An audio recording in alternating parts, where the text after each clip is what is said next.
Oke, saya ulangi ya. Yang pertama, ketika mengerjakan soal TOEFL, salah satu tips dan strateginya adalah dengan melihat connectors atau conjunction di dalam sebuah kalimat. Sudah benar belum connectors atau kata hubung yang digunakan di dalam kalimat itu? Nah, conjunctions atau kata hubung itu jenisnya ada 3, yaitu coordinating conjunctions, correlative conjunctions, dan subordinating conjunctions. Oke, kita lihat satu demi satu, mulai dari coordinating conjunctions. Coordinating conjunctions allow you to join word, phrase, clause of equal grammatical rank in a sentence. Jadi, kalau coordinating conjunction itu secara gramatikal dia itu masih satu gitu ya, masih satu kesatuan gitu. Teman-teman pasti pernah lihat ya kata for, and, nor, but, or, yet, so. Nah, ini loh yang disebut dengan coordinating atau kata hubung koordinat. Misalnya, nanti kita lihat ya.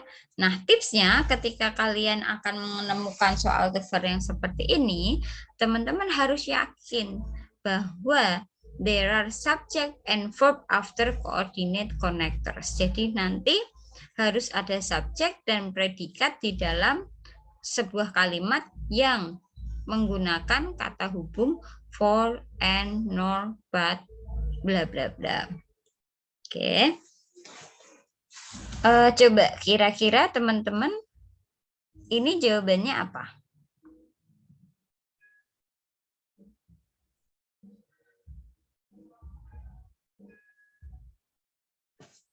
Kira-kira apa? Ingat tipsnya, harus ada subjek dan predikat setelah coordinate connectors. Berarti ini kan ada ya, teman-teman bisa lihat coordinate connectors-nya kan N.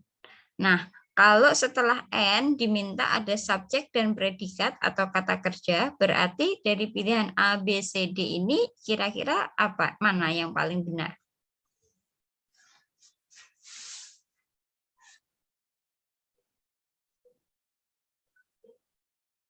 Ada yang bisa jawab?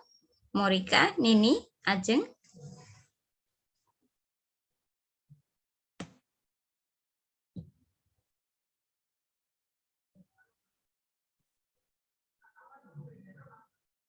Alia?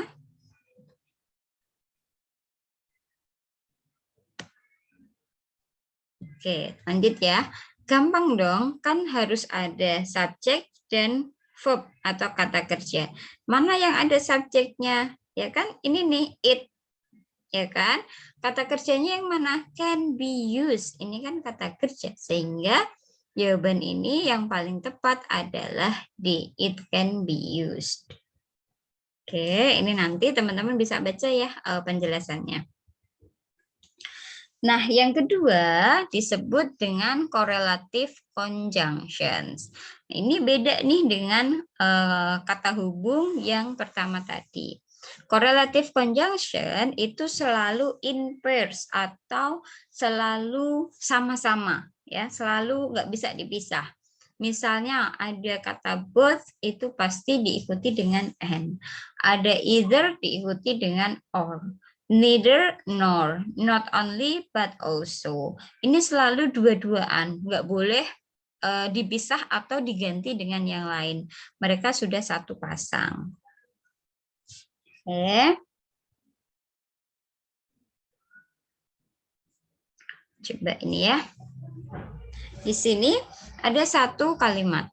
The Statue of Liberty has not only become a symbol of the migration of people from many countries into the United States in the late 19th century and endure as highly potent symbol of liberty, ya kan? Peace, human rights, abolition of slavery, democracy, and opportunity. Nah, di sini teman-teman lihat nih, ada kata not only, ya kan? The Statue of Liberty has not only become. Tapi di sini ya tidak dikasih but also. Padahal rumusnya kalau ada not only harus selalu diikuti dengan but also. Sehingga contoh soal written expression ini ya, ini kan di garis-garis ya. Teman-teman harus nyari yang salah ya. Nah, berarti yang salah apa? Yang B, karena harusnya bukan and tapi but also. Oke. Nah, kemudian ini gimana ini? Selanjutnya, subordinating conjunctions. Ini jenis konjungsi yang ketiga. Oke.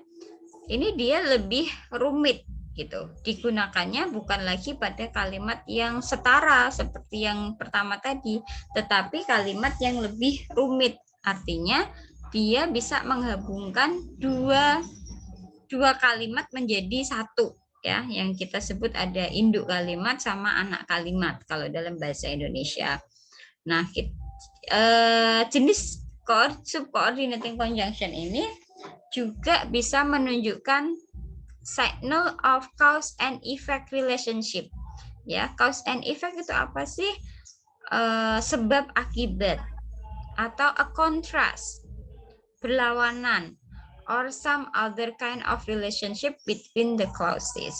Teman-teman bisa lihat contoh-contohnya itu di sini. Ya, ada although yang artinya meskipun, because yang artinya karena, gitu. Ini banyak sekali contohnya. Kita lihat di contoh kasusnya. Oke. Blah blah blah, bacterial organism are so small it is impossible to view the organism without compound microscope. Nah, kira-kira di sini apa sih jawaban yang paling tepat?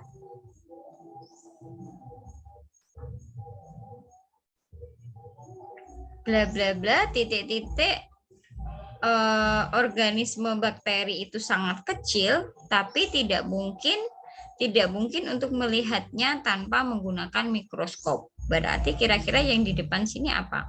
Although, since, even, however. Ada yang bisa menjawab?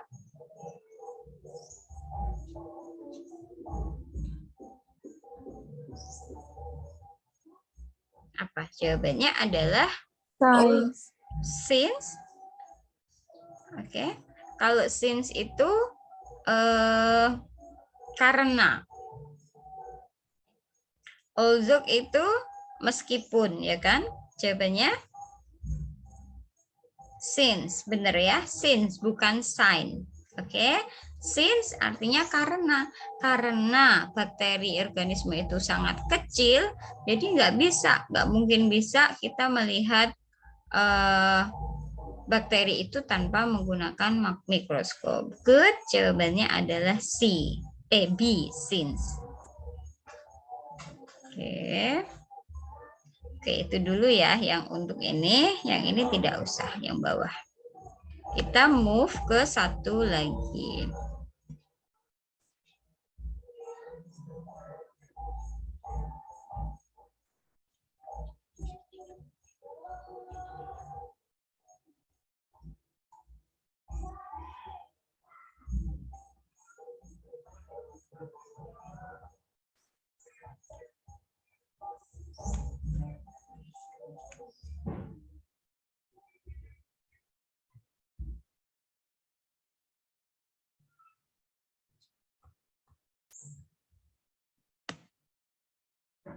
Nah, ini kita lihat tips yang kedua. Tadi tips yang pertama adalah melihat koneksi atau kata hubungnya. Yang kedua, kita melihat susunannya berdasarkan susunan kalimatnya. Apakah sudah paralel atau belum? Kalian tahu arti kata paralel? Tahu nggak? Nyambung, Bu. Apa salah? Nyambung, betul ya. Nah, kalimat juga harus gitu. Kalau bikin kalimat, kita juga harus membuat kalimat itu harus nyambung. Ya, harus gini ya, sejajar, searah gitu. Harus sama gitu. Nggak boleh loncat-loncat, beda-beda secara strukturnya. Kita lihat, parallel structure in English refers to the use of similar grammar construction within a sentence or clause. A sentence with parallel construction make the writing become effective and classy. Understanding parallel structure in English can help your TOEFL score. Oke, jadi struktur yang paralel dalam bahasa Inggris itu merujuk pada penggunaan struktural konstruksi grammar yang sama, yang nyambung, yang sejajar dalam sebuah kalimat. Oke, kalau kalimat kita itu paralel, itu bisa membuat tulisan kita itu menjadi efektif dan bahkan berkelas. Nah, kalau kita paham penggunaan struktur yang paralel ini akan bisa sangat membantu untuk menaikkan skor TOEFL kita. Sekarang coba perhatikan di contoh ini. A diligent student usually like learning, discussing, and to read books. Menurut kalian, yang nggak paralel, yang nggak nyambung, yang nggak sama di dalam struktur kalimat ini tuh apa?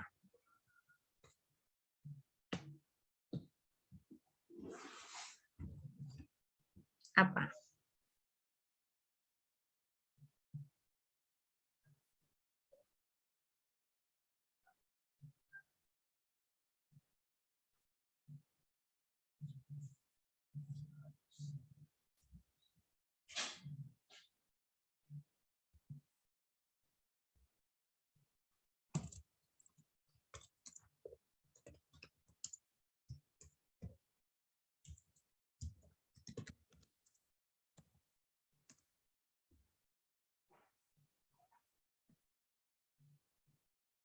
Ini kan teman-teman perhatiin di sini.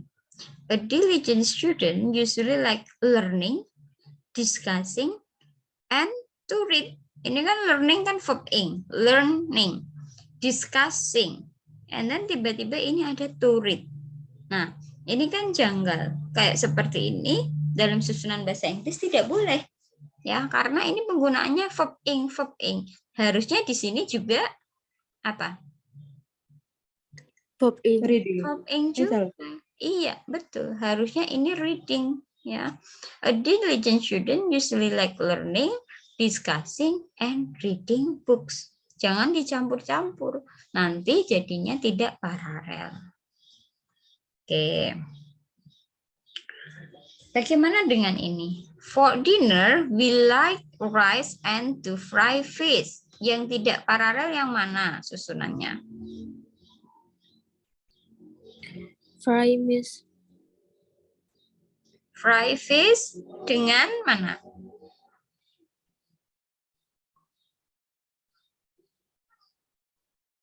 For dinner, we like rice. Kita suka nasi. And to fry fish. Nah, ini kan nggak boleh kan? Nah, gini nih. Rice is a noun. Rice itu kan kata benda. Kok ini to fry itu verb yang artinya menggoreng. Rice itu nasi. Tapi ini menggoreng. Nah, ini nggak boleh susunannya kayak gini. Kita harus membuatnya jadi paralel. Gimana caranya? Bilang, for dinner, we like rice and fish. Atau, for dinner, we like to cook rice and to fry fish. Gitu ya. Nah, itu boleh. Tapi kalau seperti ini acak-acakan, tidak paralel. Ada yang noun, tapi di sini ada to verb. Di sini kita ngobrol tentang noun number. Coba lihat contoh ini. Mana yang tidak paralel atau nggak sama, yang nggak nyambung?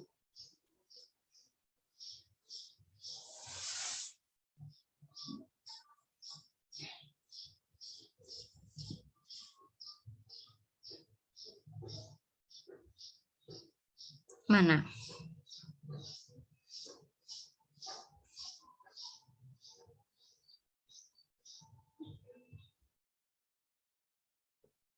Ini kan Public transportation, transportasi umum, such as seperti basis, bisnya ada satu atau banyak?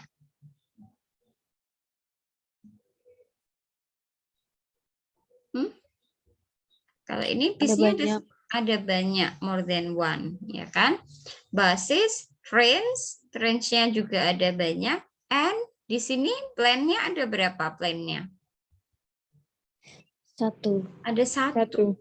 A plan, dan itu nggak boleh. Karena apa? Ini sebelumnya dia jamak. And di sini perbandingannya hanya satu pesawat. Artinya nggak nyambung, nggak paralel. Makanya harus dibenarkan. Public transportation such as buses, trains, and planes can help to reduce air pollution. Oke. Menurut kalian, di kalimat A ini, yang benar yang atas atau yang bawah? Bawah. Yang bawah, ya kan? I like to eat apples and to drink apple juice too. Oke, kalau yang B, yang atas atau yang bawah? Bawah juga. Bawah, karena ini strukturnya past tense ya. Kemarin misalnya saya naik bis dan pergi ke sekolah.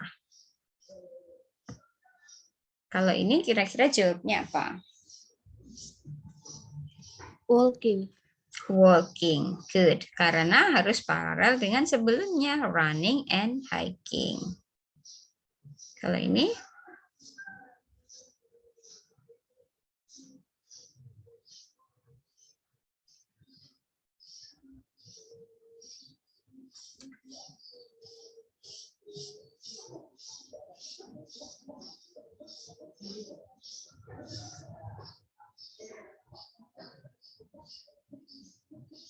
With safety, Miss.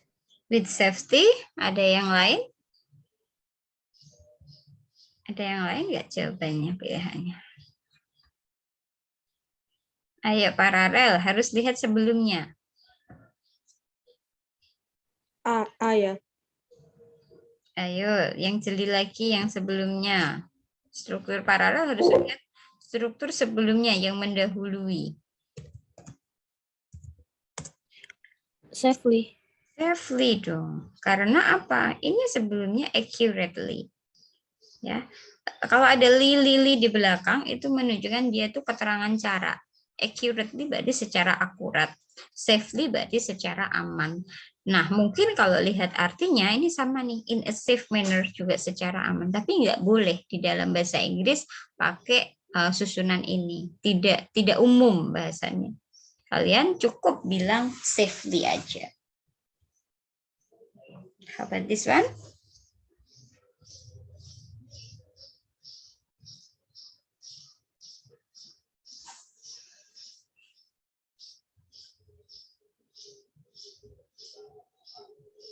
Walking it. Walking it, good. Iya, karena ini ya, like feeding and brushing the dog, but they don't like walking it. How about this one?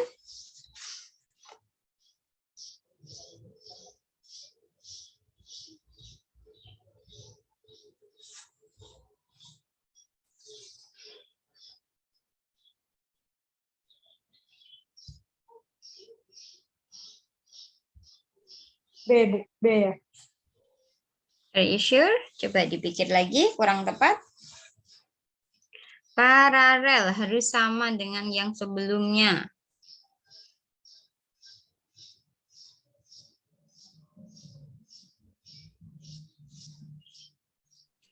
Use the computer for 2 hours. Are you sure? Kurang tepat. Yang sebelumnya, ayo dilihat dulu sebelumnya apa.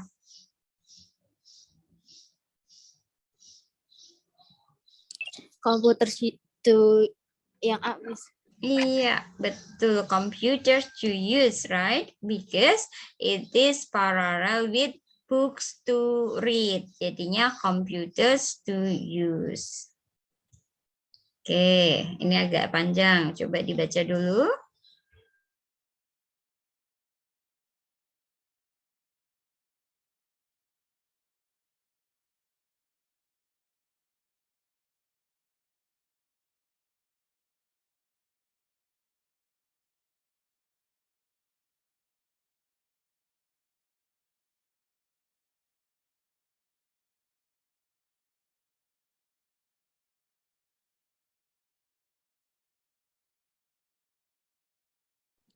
Yang B, Miss.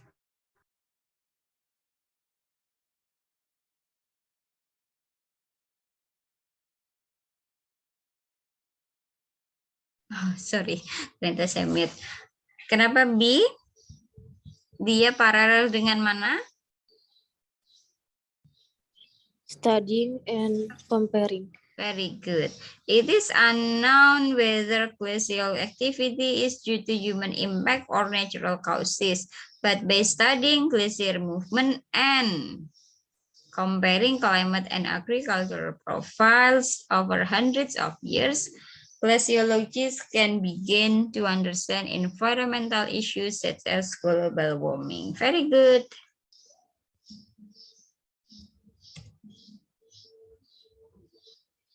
This one.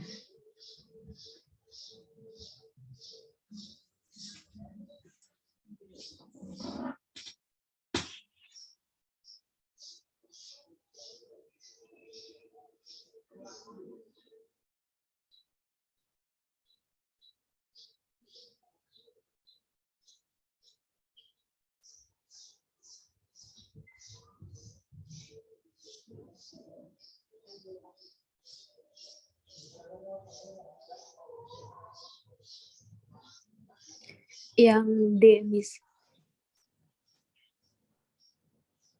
D. In addition to the tectonic activity that was occurring around that time, scientists have also discovered that a giant asteroid hit Earth about 65.5 million years ago, landing with the force of 180 trillion tons of TNT and okay. Yes, spreading an enormous amount of acid. Bedanya apa dengan yang B nih? Jamak sama tunggal. Okay. How about this one?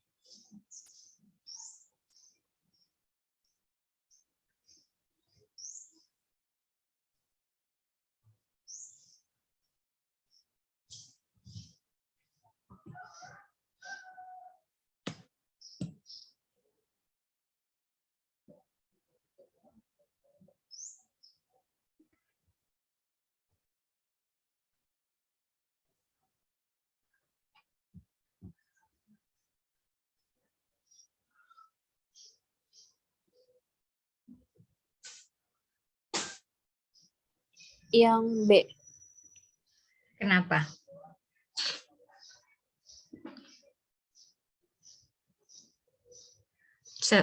Kata kuncinya mana?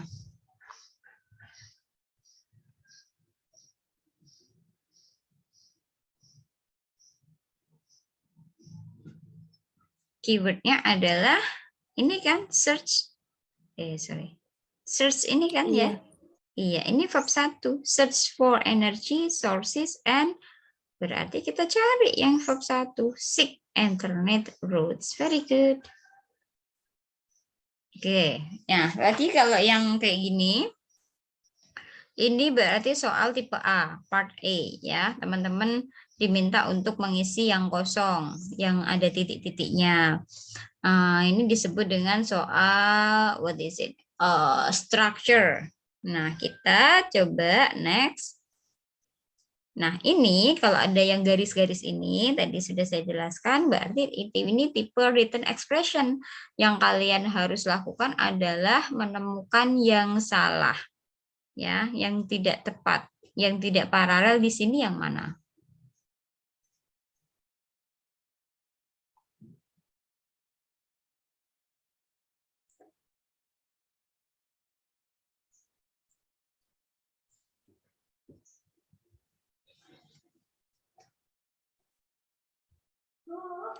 Kalau kayak gini masih bingung, Miss, buat nentuinnya. Coba dibaca pelan-pelan. Di sini ada kok kelihatan sekali antara A, B, C, D yang sebenarnya itu salah itu. Harusnya itu bukan kayak gitu cara nulisnya itu.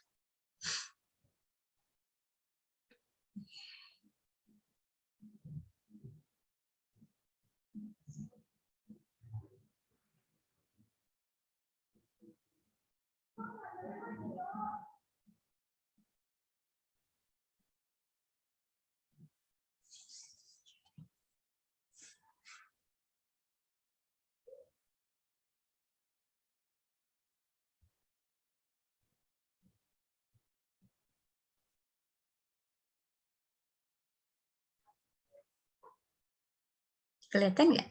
Thomas More, who fell into disfavor with the king, was a great English author, statesman, and scholars. Nah, kira-kira apa? A, B, C, D yang salah.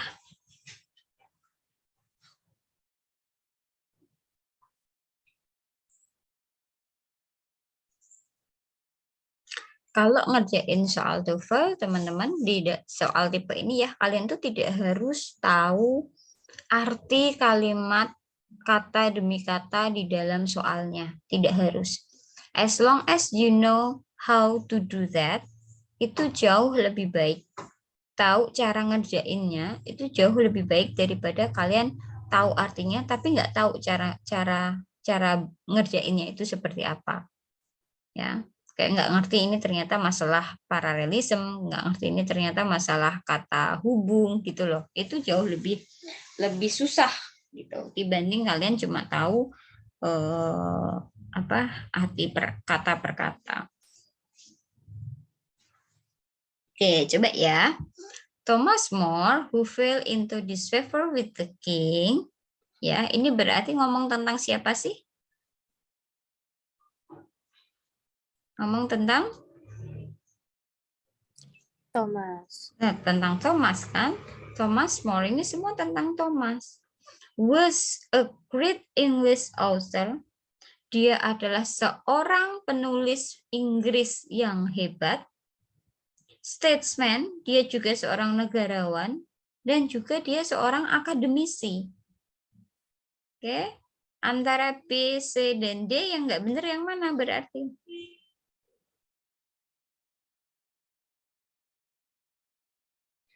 Belum. Ini kan ada a great English author. Berarti banyak atau cuma satu orangnya? Yang dibicarakan di sini satu orang yang sama atau banyak orang?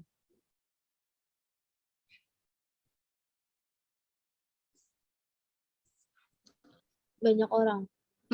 Satu dong, yaitu Thomas More kan? Ini kan cuma ngomong tentang Thomas More kan? Yaitu was a great English author. He is a great English author. He is a statesman. And he is a scholar. Harusnya tanpa S. Ini kan nanti jadi banyak. Ini nggak ada S-nya. Ini ada E-nya, satu. Tapi ini tiba-tiba ada S-nya, scholars. Nah, ini nggak boleh. Berarti pilihan jawaban yang D ini salah. Gitu. Kalian pilihnya yang mana berarti? Yang D. Harusnya, karena harusnya scholar, bukan scholars. Paham? Paham yang tadi?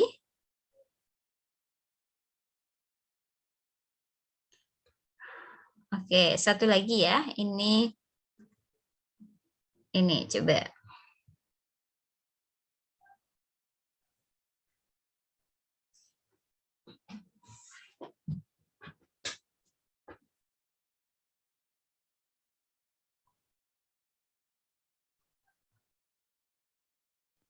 Yang A. Yang A, Billie Holiday was recognized as the most innovative jazz singer of her day and was admired for her vocal range. Ayo antara E sama D. Susunannya kan mirip kan, ada was-wasnya. Nah, kira-kira yang nggak tepat yang mana? Yang E atau yang D?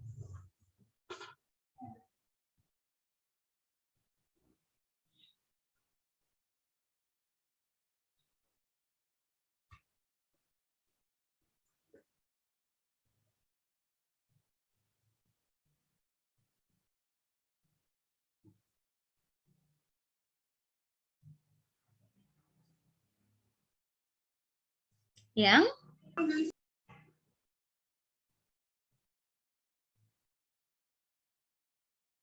D dong. Billie Holiday was recognized, berarti artinya dikenal. Oke, Billie Holiday dikenal sebagai penyanyi jazz yang paling inovatif pada masanya. And was admiration harusnya kan was admired, seperti susunan yang E ini, ya harusnya. Dan dipuji untuk kualitas vokalnya gitu, bukan with admiration tapi with admired. Oke, ini gampang. Yang apa nih?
Oke, ada yang bisa nebak? Yang D bukan, Miss. D. Iya, betul. Harusnya apa? Elif nggak pakai ing. Iya, elevate ya. Elevate harusnya nggak pakai ing karena dia setara atau sejajar dengan libret ini. Ingat ya, nggak harus tahu semua artinya ya, cepet aja gitu karena waktu kalian terbatas. Oke, itu aja dulu. Ada pertanyaan?